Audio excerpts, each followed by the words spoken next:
We are live. So, homework 1, as most of you noticed, was due last night on WebAssign, and I looked through the analysis that WebAssign gives me, and it told me that one of the more difficult questions was this well drop question, where you drop a rock down a well and then listen for the splash. So this is an example of a multi-stage process. The stages are pretty well defined. For the drop part, you could say that delta y is equal to 1/2 ay delta t squared. And for the sound part, you could say delta y is equal to v sound times delta t. Now, one of the keys to this is realizing that this is not a symmetric process. The rock falls beginning slowly and speeds up, whereas the sound is said to travel at a constant given speed. So I drew out a timeline of this, including both the drop event, the process of dropping, and then the splash event when the rock actually hits, and the process of the sound coming back. So I guess this red thing shouldn't be called drop, it should be called fall. So there's fall in here and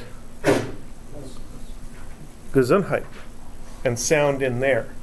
Now, one of the things that made this particular question challenging was that they gave you an amount of time, but it wasn't the amount of fall time or the amount of sound time. So what they told you was that the total time between drop and hearing the sound was a given value, maybe like 5 seconds. So we have a delta t for the fall process and a delta t for the sound process, but they're different delta t's. So you need to give them different variables. I'm not very creative in creating different variables, so I'm just going to call them T1 and T2. On the other hand, in the kind of position diagram that I drew, you can see that the lengths traveled during these two events are the same length. So I don't need a y1 and a y2, they're both the same height. So these equations, to me, turn into h is 1/2 g t1 squared, and then on the other side, h is equal to v sound t2, and then to incorporate the given information, t1 plus t2 is equal to t total.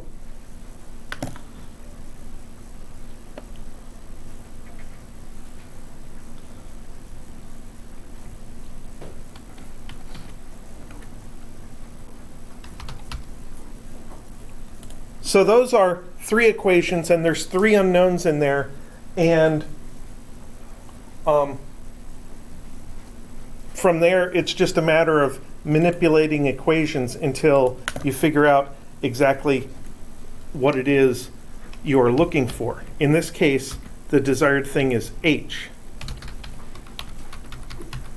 Now, as a general rule, I don't like going through too much algebra during our course in lecture. I'm happy to go over algebra with you in office hours, show you how I get from one place to another.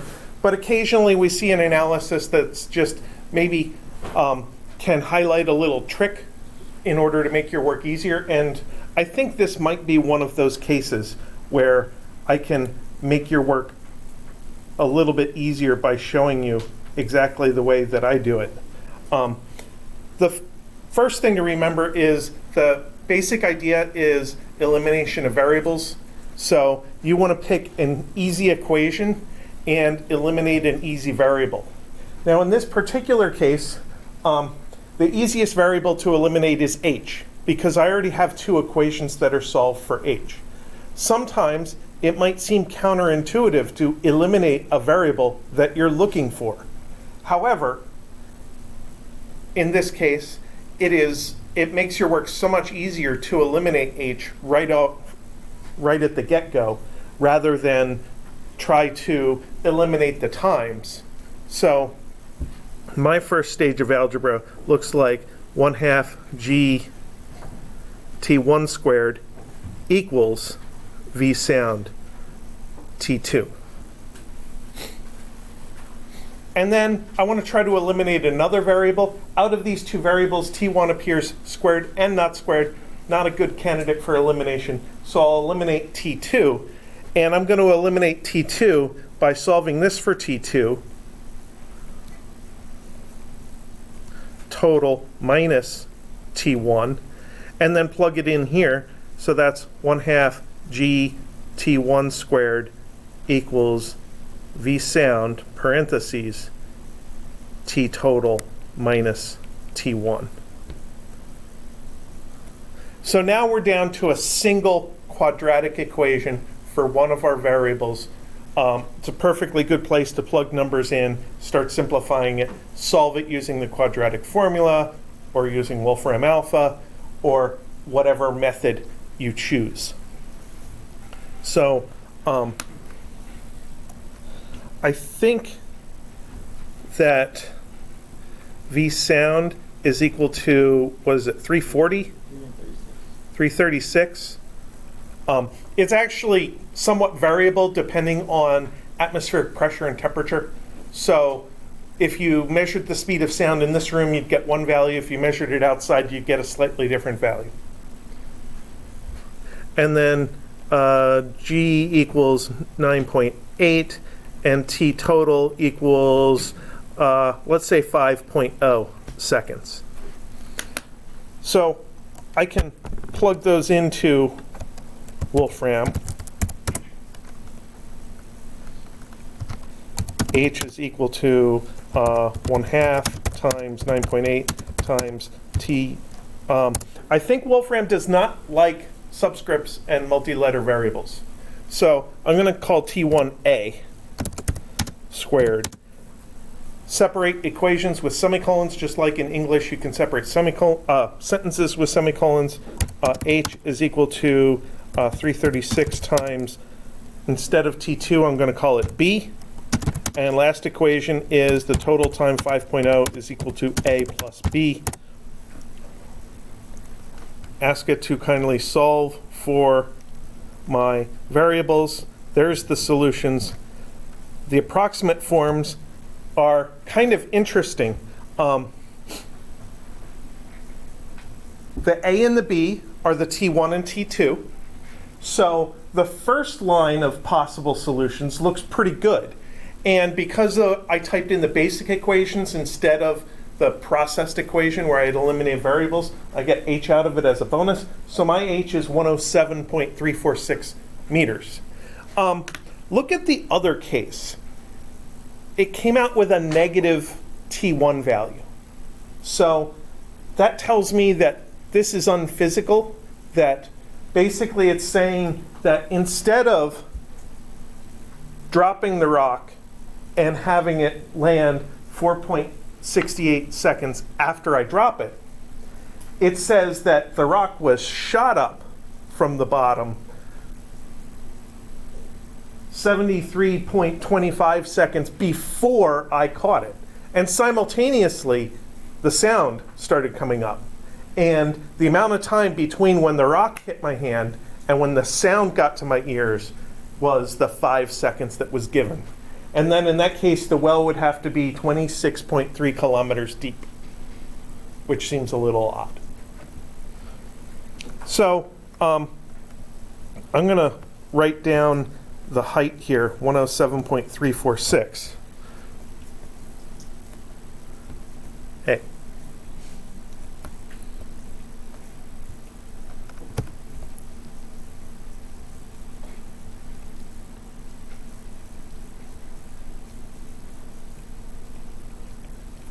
Now for part 2, it says, suppose you ignored the sound travel time.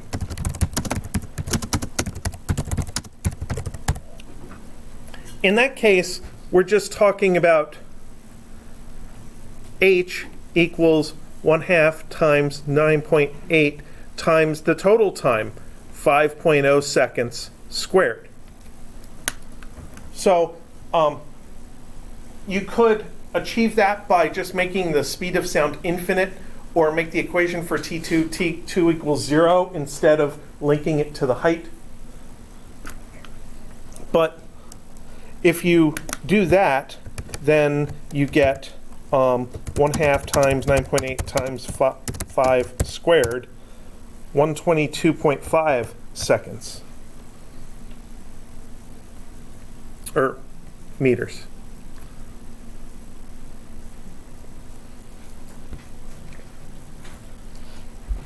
And then the error is delta H over H. So the difference between the correct result and the flawed result, which is 122.5 minus 107.346, is 15.154 over the more correct value, 107.346. If you're comparing two values and you have absolutely no basis for choosing which one is the reference value or the correct value, then some people like to put the average value on the bottom of the fraction. And this is the relative error, yeah.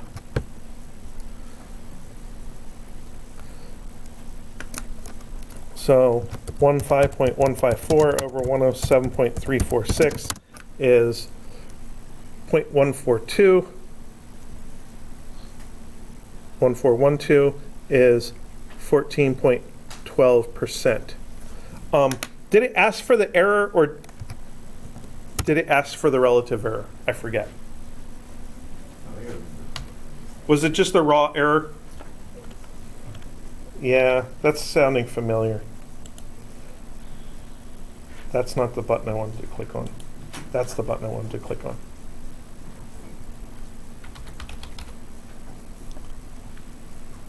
No, it really did ask what percentage error is introduced.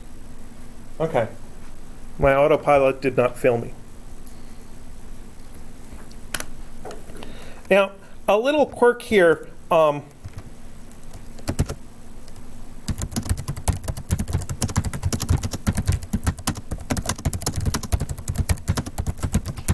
I have WebAssign set up so that it requires your calculations to come out within 3% of the correct result. That's not 3 percentage points for a percentage question. That is, so the max would be 14.12 times 1.003. I should just type this.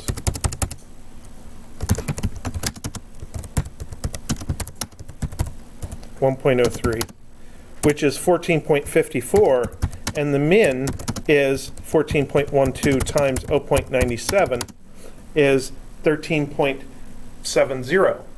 So that doesn't give you much leeway for error. This is plus 0.42, and this is roughly minus 0.42. So basically, if your two H's are off by a total of more than 0.4, then your final answer is going to get thrown off more than 3%. Now let's say that all of your error was in the more complicated solution. So that means that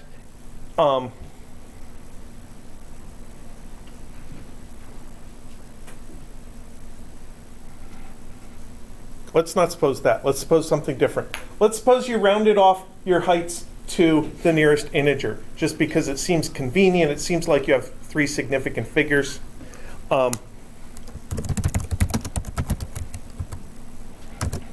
That would give you H1 is 107 and H2 is 123.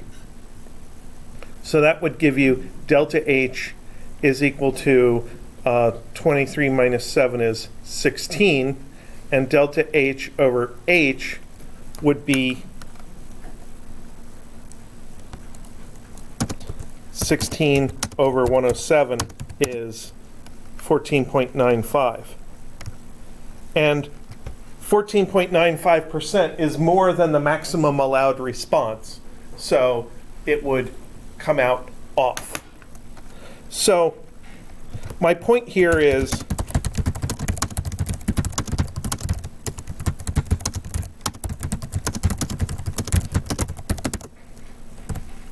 that each individual result was changed by less than 0.5%, because each result was more than 100, and when you're rounding, you round by less than 0.5 if you're rounding to the nearest integer. So relative to itself, each individual result only changed by less than 0.5%.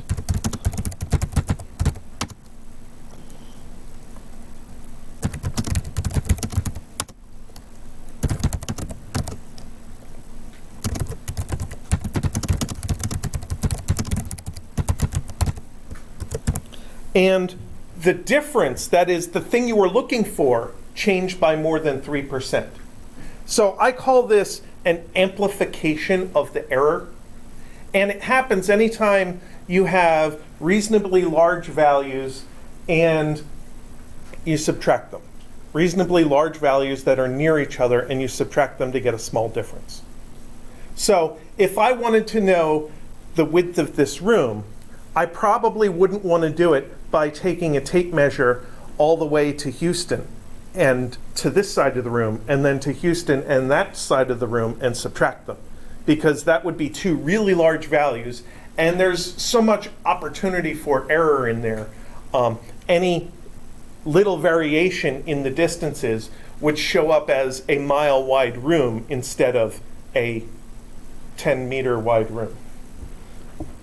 So be aware of that anytime you're in the middle of a calculation and you're subtracting two nearby values, that you want a little red flag to go off in the back of your head and say, I might need these results to be much more accurate than I expected in order to get my desired accuracy at the end. So that's one of the things that I wanted to go over.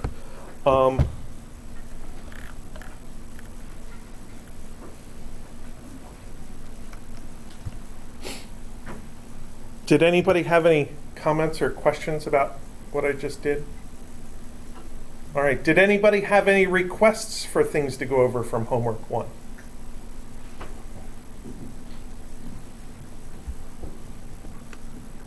Okay, well, if you do have any other questions about homework 1, feel free to come visit.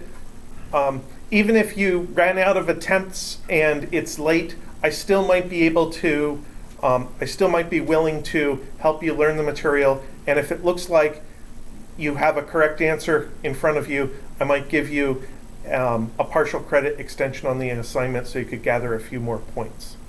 So don't let homework 1 fall by the wayside just because it was due last night. Now today, I want to talk about vectors.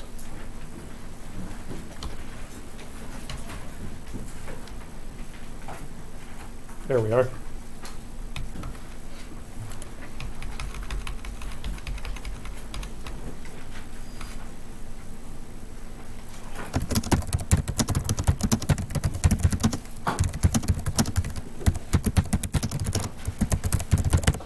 Now, for our purposes, a vector is any quantity that has a magnitude and a direction.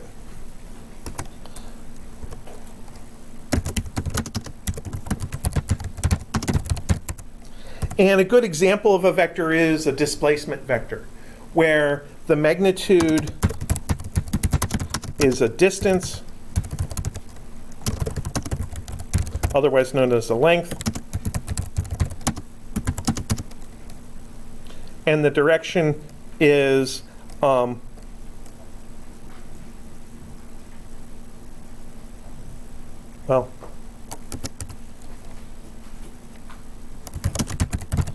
the direction is probably given as an angle. So if I wanted to very specifically get a little Roomba robot from one place to another, I could tell it to move 3 meters and tell it a particular direction. And then that would be enough information for it to figure out what I want. And it would go 3 meters in that direction.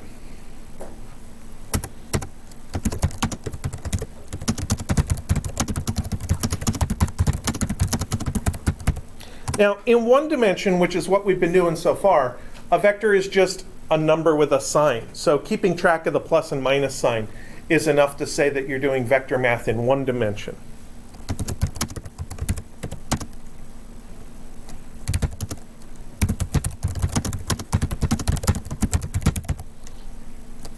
And in 2 dimensions, that is in a drawing on a piece of paper, a flat drawing on a piece of paper, that's where the direction gets a little bit more complicated.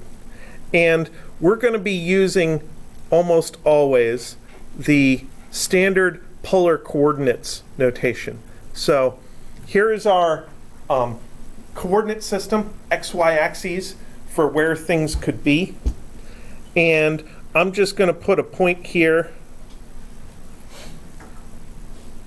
that from the origin to get to that point,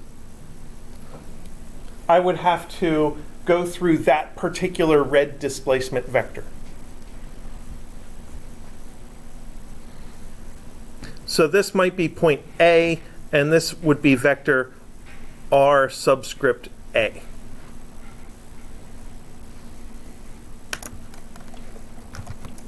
So I wonder if I can do this. R vec A.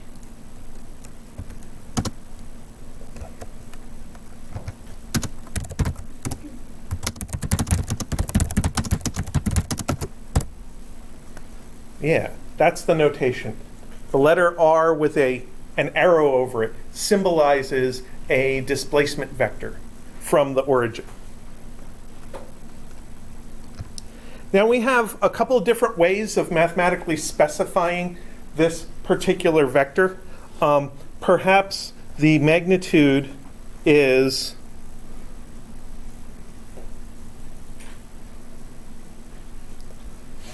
symbolized by absolute value bars, and it might be 5.0 meters. And then to give the direction, I'm going to call this theta sub A is 30 degrees. Now when we measure thetas for the purpose of coordinate systems, we are always going to measure counterclockwise from the x-axis.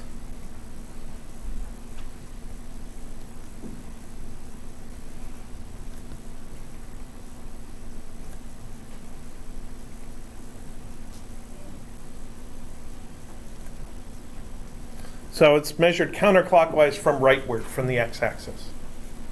So I tried to draw an angle that's approximately 30 degrees. So the x-axis itself is at theta equals 0, and then if you go 90 degrees, you're at the y-axis, 180 points you to the left, and then 270 points you down. Negative angles are perfectly fine. It just means go the other way. So a negative 30-degree angle would just be slightly below the x-axis instead of slightly above the x-axis.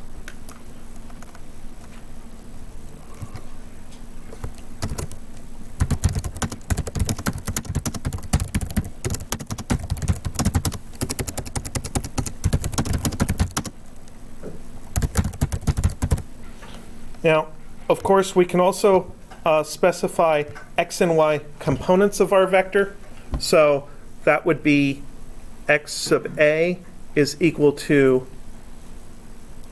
r sub A cosine theta sub A, which would be 5.0 meters cosine 30 degrees, which comes out to 3.77.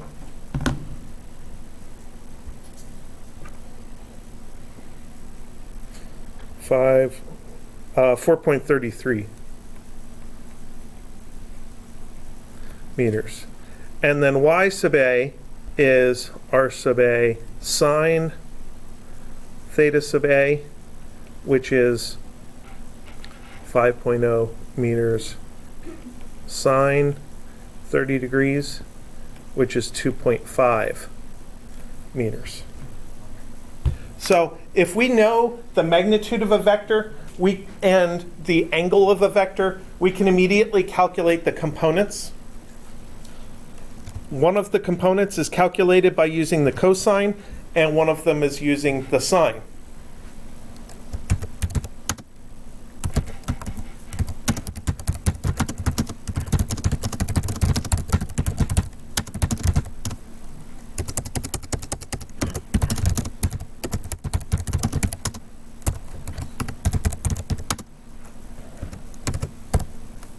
Now, sometimes we can just knee-jerk put the cosine with the x direction and put the sine with the y direction. But sometimes we don't exactly know the same angle that we're used to. We'll encounter this in dealing with things that are sliding down inclines. So the real rule of thumb for the cosine function is that there is a particular direction that's used to measure the angle, theta, that you know. And whatever direction would correspond to theta equals 0, that's the component that the cosine function tells you.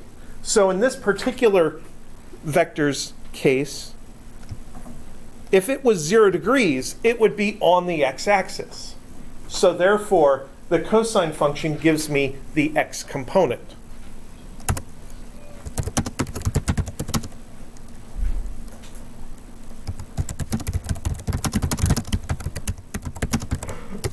Oops.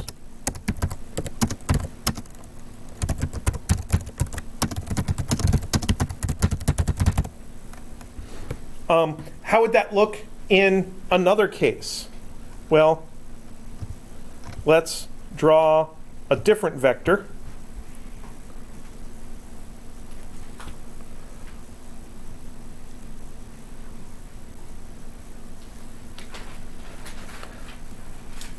We'll draw a point B down here, which is 4.0 meters, and we'll make it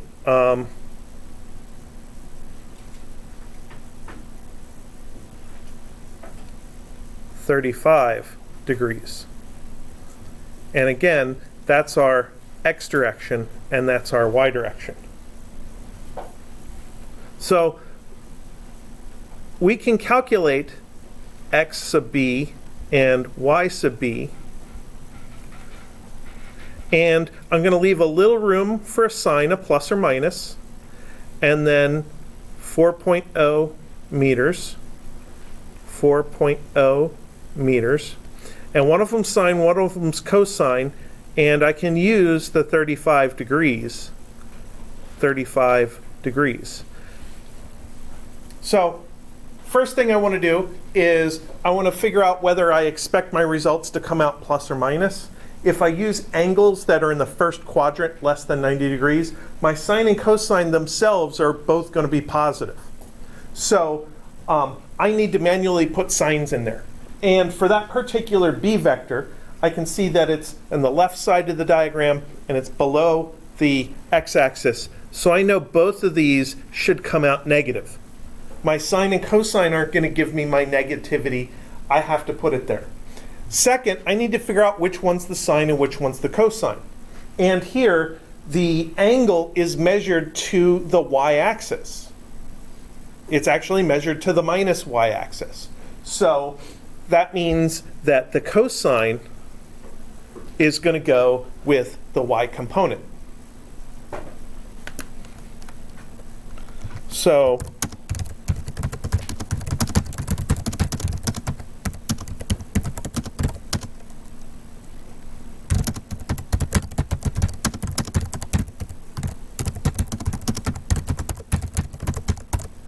I take my magnitude, 4 meters, multiply it by minus cosine, because my angle was to the minus y-axis, and that gives me my y component. And then, if I use cosine for the y component, I have to use sine for the x component. So I can easily just call that sine of theta. So if I turn through those numbers real quick on my calculator, I get that the x component is 4 times sine of 35 degrees, not 54, just 4, which is 2.29. So x sub b is minus 2.29 meters, and y sub b is 4 times sine of 35 degrees, negative, I just did sine twice, negative 3.28 meters.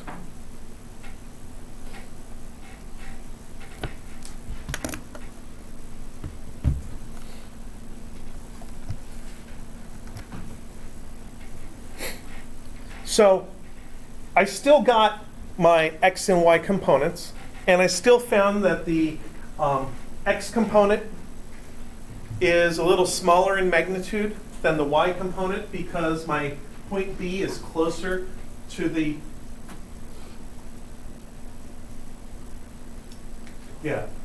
it's closer to x equals 0, so its x component should be smaller and its y component should be bigger in magnitude.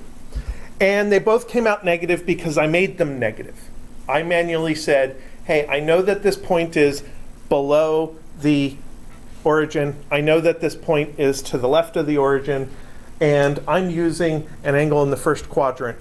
I'm using a simple angle to do my own trig, so I have to be very careful about putting my plus and minus signs in there. Of course, there's an alternative. I could find the proper polar coordinates theta and use that instead. So I could say that theta A is equal to, well, this is theta B. That angle places point B 35 degrees before the negative y-axis. So I can start at the 270 degrees, that would be the negative y-axis, subtract my 35 degrees, and get 235 degrees. So XA is 4 cosine 235 degrees, and YB, why do I keep saying A? 4 sine of 235 degrees. So the 235 would be all the way around that way.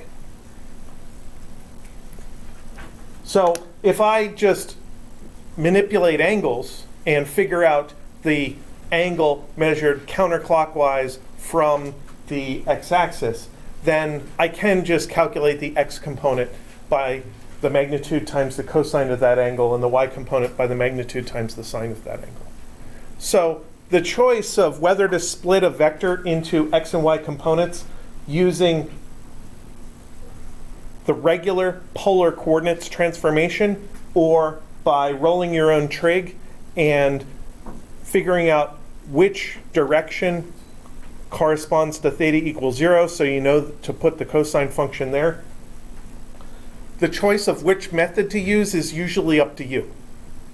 So would that give you the... They're the exact same values. Would it give you the negative one?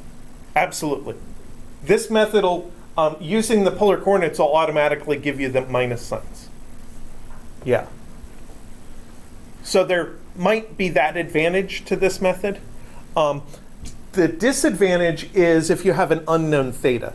If you have an unknown theta, then you want all your trig functions to involve the same theta. You don't want to have some trig functions with theta and other trig functions with 270 minus theta. That makes them harder to solve. Then you need to know all your trig identities, and I don't.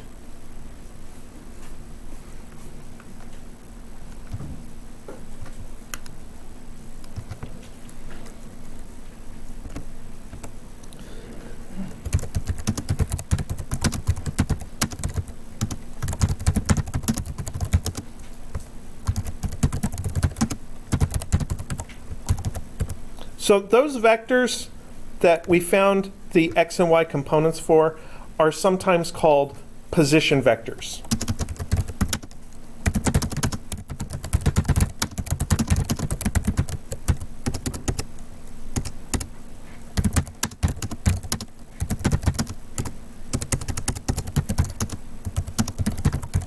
And a position vector is really a special kind of a displacement vector. A displacement vector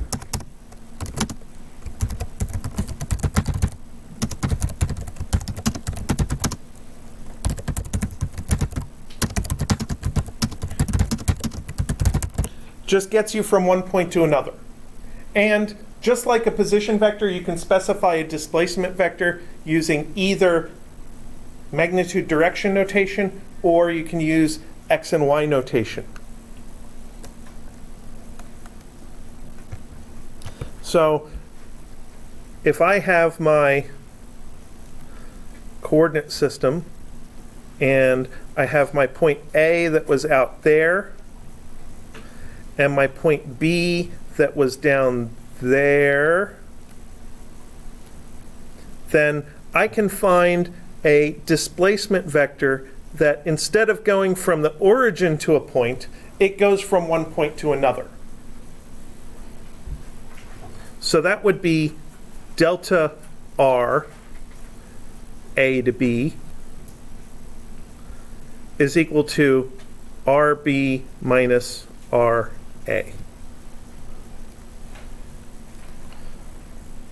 So I'm talking about the displacement from point A to point B is calculated by subtracting point B minus point A. Now, in general, this would be a pain in the butt, because if I completed this drawing, then I'd have my vector B there and my vector A over here, and I have this wacky triangle. And to find the length of the third side of the triangle, knowing all the angles, well, so far I would only know a couple of the angles of the triangle. I'd basically be able to say that I know this interior angle here, and I know the length of side A and the length of side B, and I'm trying to find the length of side C. I could use the law of cosines for that. I don't want to use the law of cosines for that. So we're going to calculate the vector difference between two vectors in a different way. Basically, we're going to say delta x AB is xb minus xa. Because that green vector that goes from A to B could be calculated just by knowing the horizontal distance between point A and B. That's delta xab, and then separately the vertical distance. And the nice thing about horizontal distances are that they're all on the same axis. So we can just add and subtract x components. And vertical distances are all on the same axis. So we can just add and subtract y components. So this would be x value, negative 2.29 minus 4.33 equals minus 6.62. So technically I'm subtracting, but one of them's negative. So mentally I just added the negative values.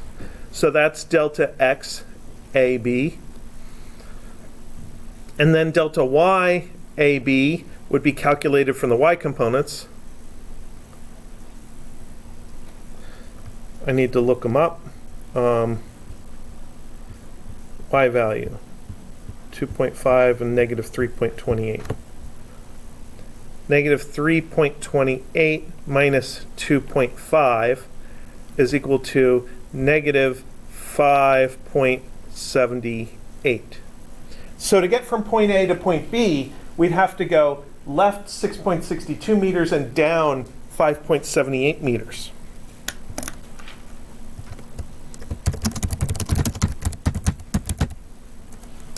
And then to find the magnitude, delta R AB magnitude of the vector is sometimes called delta R AB without a vector sign, would be the square root of 6.62 squared plus 5.78 squared. Once you have two components of the same vector in 2 dimensions, you can just do the Pythagorean theorem to find the magnitude. Note that when I run the Pythagorean theorem with negative values, I do not type the minus signs because my calculator sorts, it parses my typing differently than I expect. As an example, here, if I do the square root of -5 squared, hey, Google reinterprets that and does the 5 squared first and then puts a minus sign, which is not what I wanted. Then it decides that the square root of -1 is I, the imaginary number, so it gives me the answer of 5i. So if I was doing this as part of a Pythagorean theorem thing, it might look more like that, where the number -5 is getting squared and the minus sign is also getting squared, so it gets canceled. So it turns into the square root of plain 5 squared, which is just regular 5. So that's why when you see me show my work for a Pythagorean theorem thing, even if the components are negative, when they get plugged in here and they're squared, I will not write the minus signs. I just refuse. I have had that problem bite me too many times. So then, since we have two components, I feel like I should finish the calculation.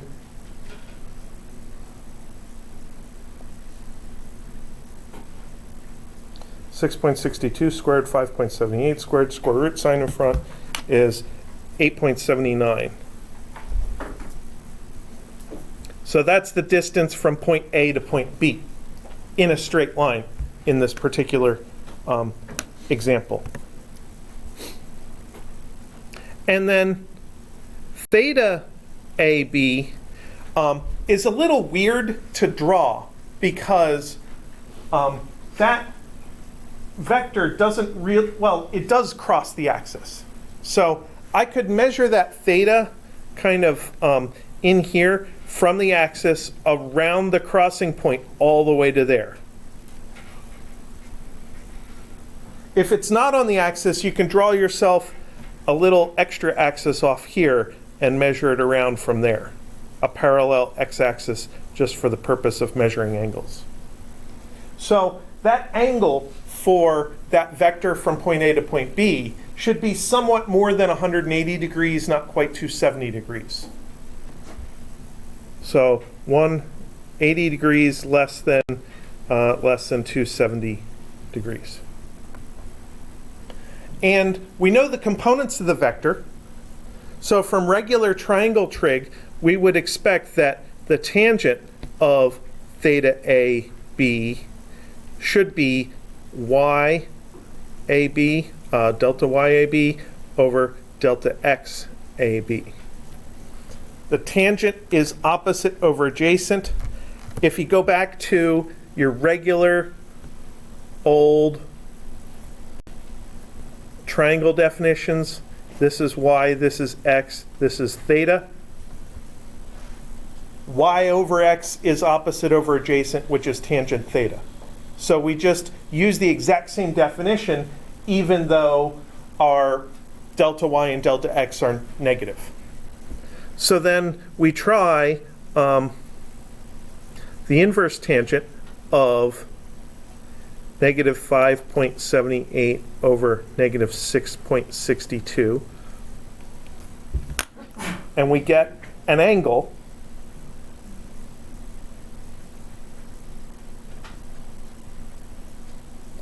of 41.1 degrees.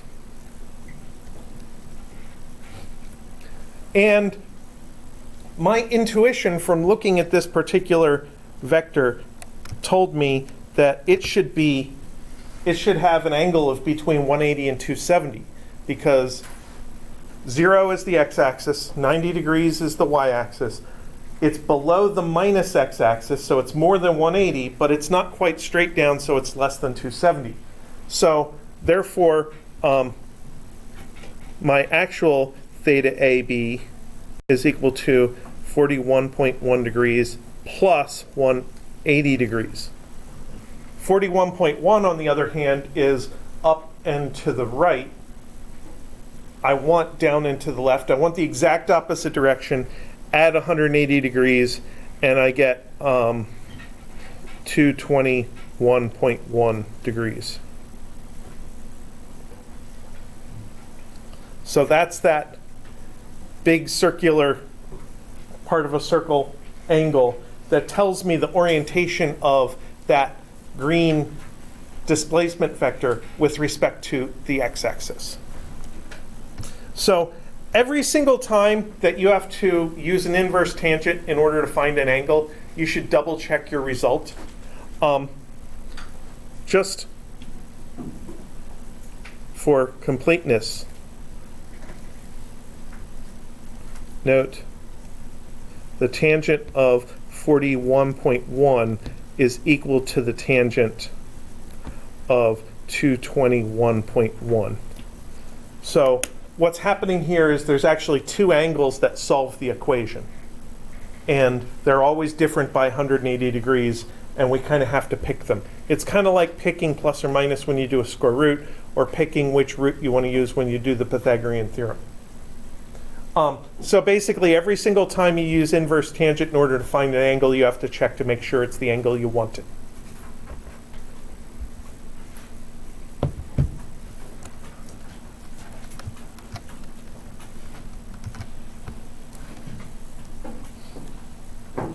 So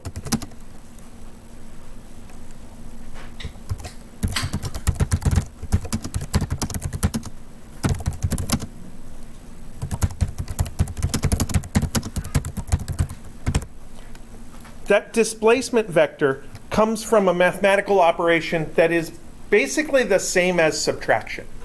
It's vector subtraction. So that was our equation, delta R AB vector is equal to RB vector minus RA vector. And I say that it's the same as subtraction because it is the opposite of addition, and vector addition is also a thing. So I can take this equation and add RA to both sides and get RB is delta RAB plus RA.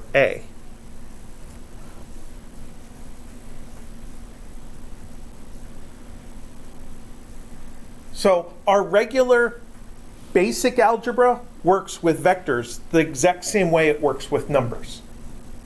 In fact, when you start talking about abstract algebra, for those who may be math majors, abstract algebra starts with the definitions that we're basically, the operations that we're defining now, the ideas of addition and subtraction.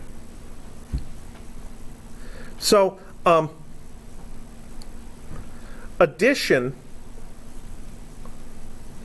looks like this. So there's our A, and there is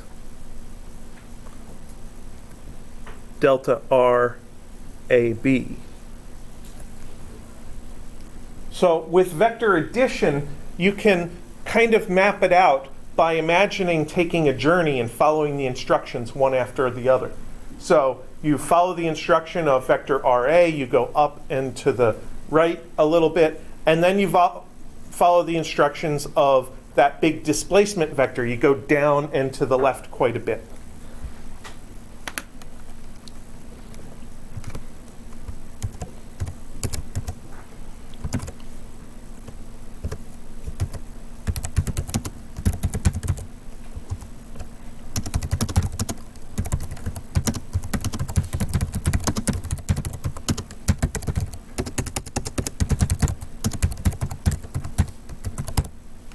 So I call that stringing the vectors together, and that is the way that you can draw vector addition.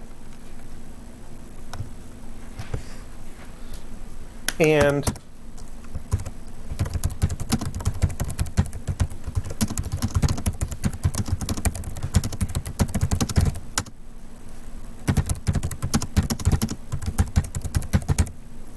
for vector subtraction, you're not given the things that are being added, you're given things that are being subtracted. So first you draw those things.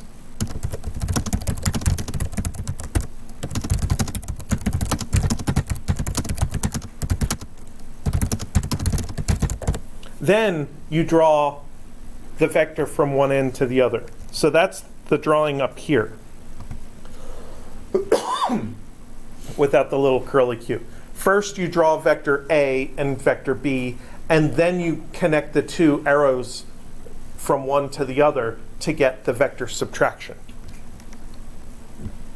So they're a little weird to get used to what a technical drawing of vector addition and vector subtraction looks like, but it's really not that bad once you get used to it.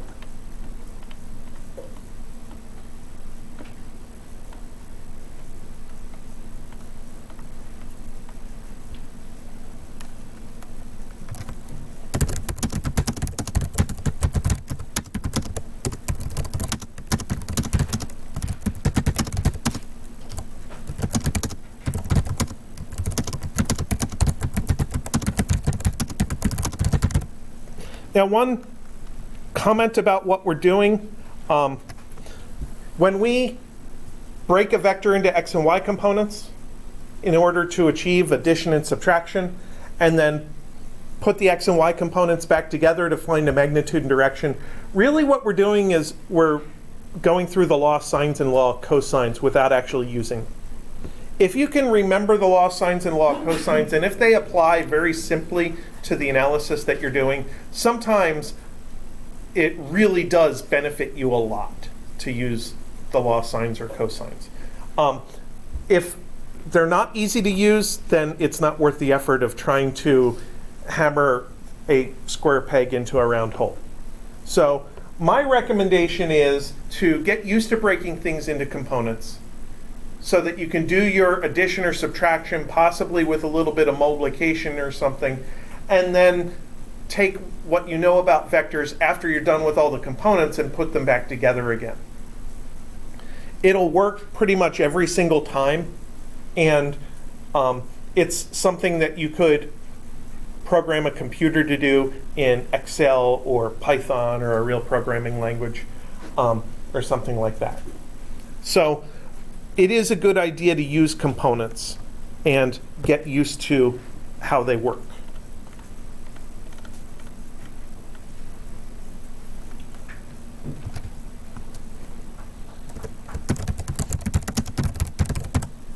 Now, one of the most important things we do in one-dimensional kinematics is deal with velocities. So we need to have velocity vectors. So we need to be able to do something like delta x is equal to v sub x delta t. Now that, when we first wrote it, you might have been thinking, why do I have to keep writing my subscript x on the velocity all the time? I know it's the x velocity. We're only dealing with the x direction.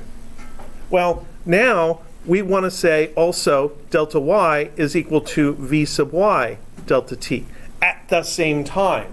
We don't want to have these be two completely separate thoughts. They're occurring simultaneously. So they go together as delta r vector is equal to v vector delta t. So all of our equations of kinematics, except for one of them, and I'll talk about that eventually, all the rest of our equations of kinematics become vector equations if we just upgrade the x's to r vectors, upgrade the v sub x's to velocity vectors, upgrade the accelerations to acceleration vectors.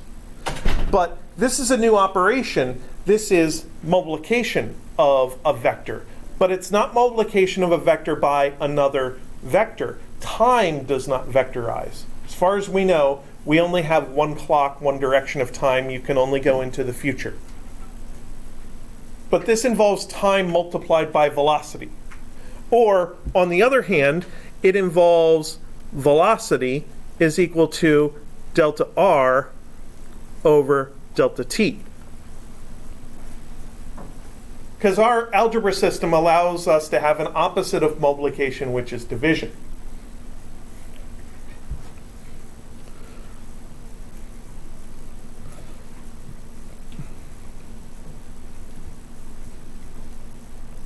We cannot do delta t is equal to delta r vector over v vector. We're not allowed to divide by a vector. Because really, division is multiplying by an inverse. In our numbering system, the inverse of 2 is 1/2, and if I multiply by 1/2, it's the same as dividing by 2. So we created division by making it a process of multiplication. There's no such thing as the inverse of a vector. So we kind of have a bit of a problem there. So you can have an equation where vectors are all in the numerators in every single term in your equation. You're allowed to have denominators that are numbers, but you can't have denominators that are vectors. And then every vector equation you write corresponds to two regular equations, two component equations, one for the x direction, one for the y direction. So let's say that v is equal to 5.0 meters per second at an angle of 30 degrees.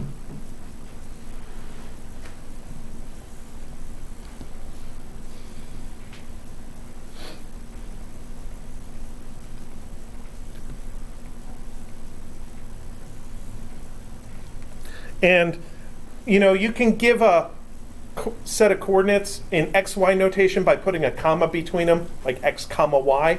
Well, you can do the same thing with an angle symbol there. And it symbolizes the idea that you're talking about a magnitude and a direction.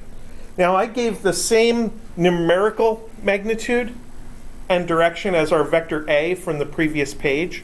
So I could also say that vector v is 4.33 meters per second, comma, 2.5 meters.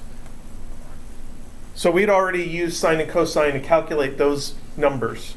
Not meters now, it's meters per second. And the only difference between what we did before and what we're doing now is that now the units are meters per second, and it's a velocity vector. So let's say delta t is equal to, how much time do I want this to be? 10.0 seconds. So my v sub x is 4.33 meters per second. So my delta x is v sub x delta t is 43.3 meters. My delta y is v sub y delta t is 25.0 meters. So my x displacement is proportional to the x velocity, my y displacement is proportional to the y velocity, and I have to do both of them to calculate both components. So now, what is delta r? That is the square root of 43.3 squared plus 25.0 squared. This is x and y components of the same thing. It's where my object went.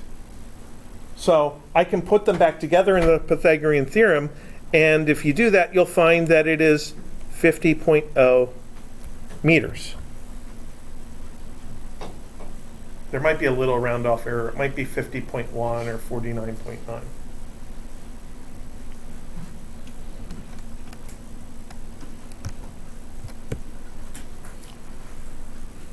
And then theta is the inverse tangent of 25 over 43 is equal to 30 degrees. The angle does not get multiplied by the time. It didn't come out to 30 times 10 is 300. The angle just sticks. So in a drawing, this might look like this.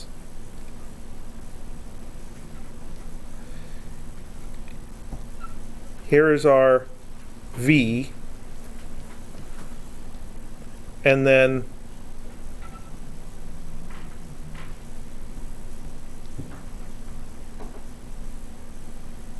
here's our V delta T. It's just a scaled up version of the original vector. So this entire thing from the origin to there is my displacement from the origin. So I'd have like an object at the origin that has this velocity v, and then over a period of 10 seconds it goes from the origin to that final destination point.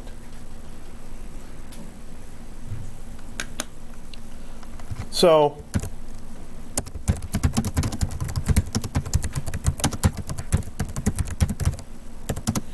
the name for this operation that we've done is called scalar multiplication,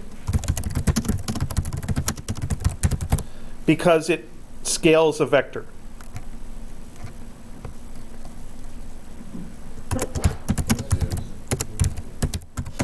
And there are two methods to scalar multiplication. It's your choice.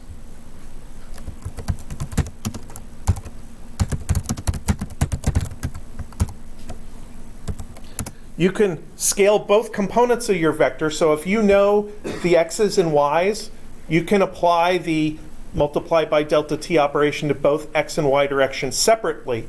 That's how we got the 43.3 and the 25.0. Or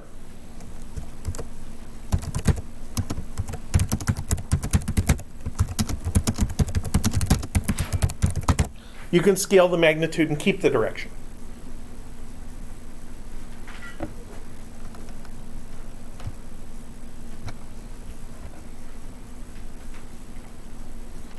So sometimes you may already know the magnitude involved, and you may just want to do your multiplication once. And sometimes it may be to your advantage to have the components and do the multiplication to both components. Yeah? Is it possible to have to scale that negative number and change the direction? Yes. So,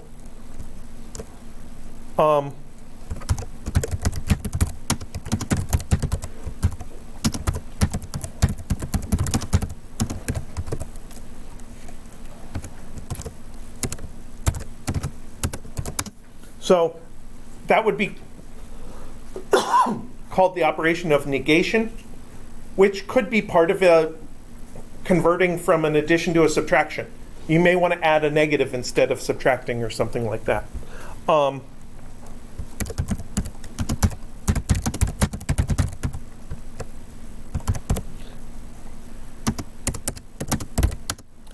You could make a vector opposite to what it was by flipping both components, so make the x and y components each negative of what they used to be. Or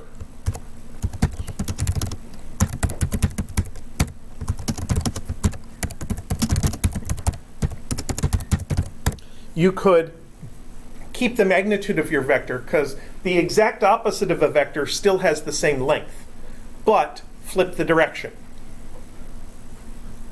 So if you're talking about the direction in terms of angles, that just means add 180 degrees. If you're talking about the direction in another term, that means make the direction literally opposite. And that brings me to the last idea, the last definition today is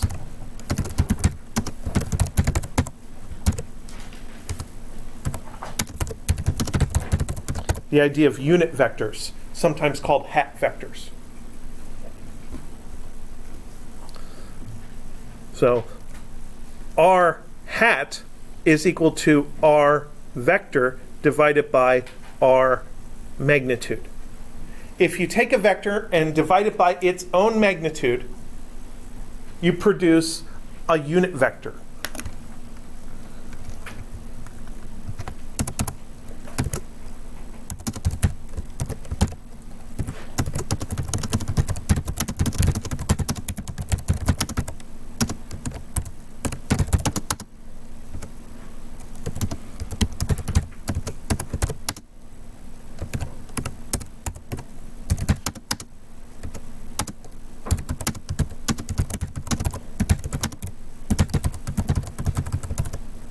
Now, there is a difference between a regular vector and a hat vector. One difference is that a hat vector has no units. I find it highly ironic that a unit vector has no units. And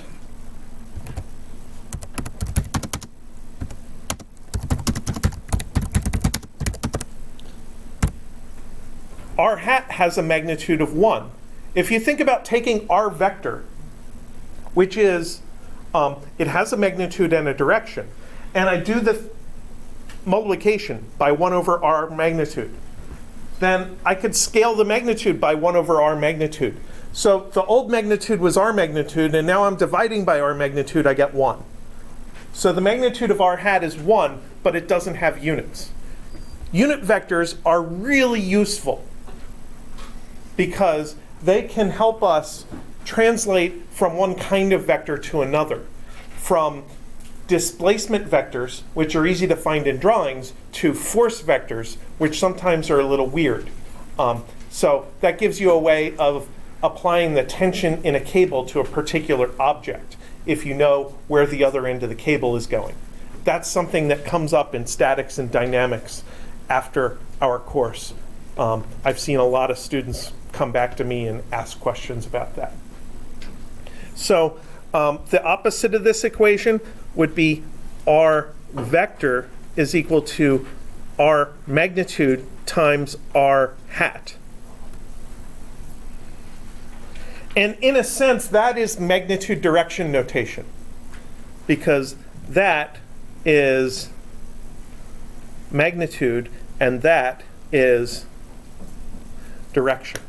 So that gives us a second way of specifying the direction of a vector. You could give an angle in a particular coordinate system, or you could give a hat vector, and a hat vector counts as a direction. So on Wednesday, I'll talk about a little bit more about vector algebra and give some examples and show you, again, hopefully, IJ hat notation, I hat, J hat notation.